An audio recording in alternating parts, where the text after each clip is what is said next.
কাগজে কলমে অর্ধশতাধিক খাতার পাতায় নিয়মিত হাজিরাও পড়ছে তাদের, কিন্তু বাস্তবে মাঠ জুড়ে শুধুই কাদাপানি আর শুনশান নীরবতা। স্থানীয়দের অভিযোগ, যেখানে শিক্ষার আলো ছড়ানোর কথা সেখানে এক যুগেরও বেশি সময় ধরে পা পড়েনি কোনো শিক্ষার্থীর। এ চিত্র গাইবান্ধার সুন্দরগঞ্জের ধাপাচিলা মাধ্যমিক বালিকা বিদ্যালয়ের। কাদাপানিতে ভরা মাঠ, একপাশে লম্বা টিনশেড ঘর, ভাঙা টিনের বেড়া, ভিতরে খড়ের একাধিক পালা, নেই কোনো বেরেন, চেয়ার বা টেবিল।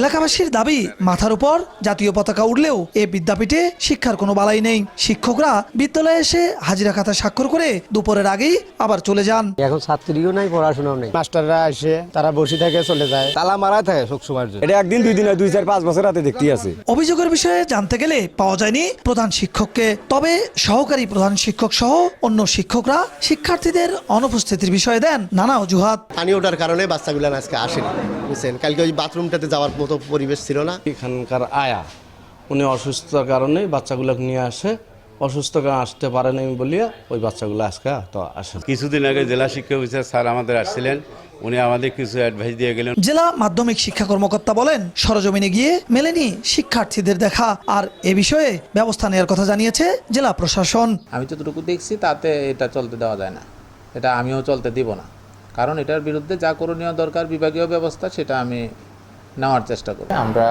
এই বিষয়টি সম্পর্কে অবগত হয়েছি, আমরা যথাযথভাবে পর্যবেক্ষণ করে যাচাই করে বিধি মোতাবেক ব্যবস্থা নেব।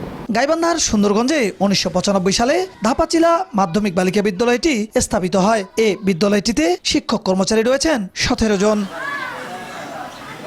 বিপ্লব ইসলাম, সময় সংবাদ, গাইবান্ধা।